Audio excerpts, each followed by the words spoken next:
Welcome, Awana trainees.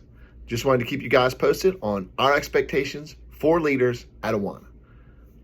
First of all, thank you for volunteering your time. Each week, I know there's not a lot of prep that goes on outside of this, but when you get here, just be locked in. Make sure you're in your room no later than 5:45. That's when we tell parents they can drop their kids off, so we need at least one person from your room in the room at 5:45 to welcome the kids, talk to the parents. That's the few seconds we have with a parent, so we want to make the most of getting to know them. We have a lot of folks who might not be church members, that this might be a great way to get them plugged in with that relationship with the parents. So make a good first impression, welcome the child in. Once they get in your room for handbook time, that's the first thing that everybody is doing. The way handbook time works, they have verses they have been going over, start with a start zone and then into their book. And as they are working through those, they will come and say, hey, I'm ready to say my verses. And then you take the book from them, look down, you'll see some verses that they're supposed to be saying. You'll have it in front of you. They get 2 helps per verse.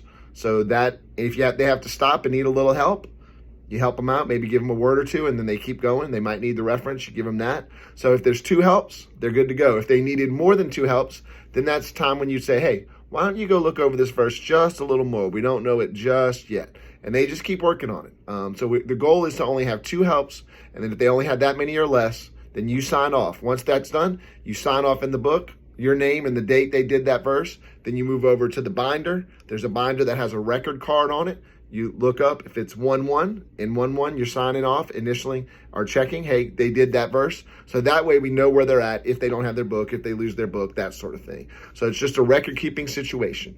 When they get in there, you set the tone of your class.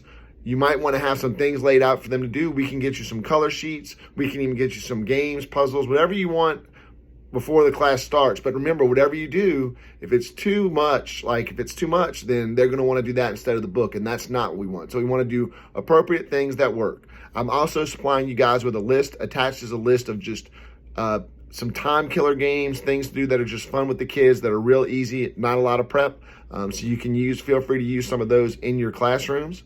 So once they're all in there, and you have also make sure you do the roll on your phone. Y'all should have an email sent to you. And when we're in the Awana time slot, just get your phone out at some point. It can be any point during Awana to take the roll. Okay, you just mark them off on your phone. So make sure you're doing that. The other thing is, so then you'd be done with handbook. So you want to figure out how many kids are in your room, count those up. 1 leader in the front, 1 leader in the back, walking over on the sidewalks, not through the middle of the street, to the next location, which for you is either going to be the gym, recreation, or large group. So when you go to each of those, large group especially, sometimes you may have to sit amongst the kids if they're being a little too disruptive for Miss Joy. That's not what we want. Sometimes you're fine to sit in the back. Sometimes you might have some special cases where you need to sit by them during that time, and that's okay. That's what we're here for. So if you need to sit with your kids, sit with your kids. It's not time to just have all the leaders sit in the back and talk and disrupt Joy. It's time to make sure that the kids are learning, and that's fine to check in here or there, but we just don't want full conversations going on in the back of the room while Joy's trying to teach. Once again, when you move to that room, leaving that room, count them up again, make sure you got everybody, moving to the next room, which is possibly the gym or flip-flop. For recreation, sometimes they'll ask these leaders, you guys, to jump in and help them with the game. Sometimes they got the game under control.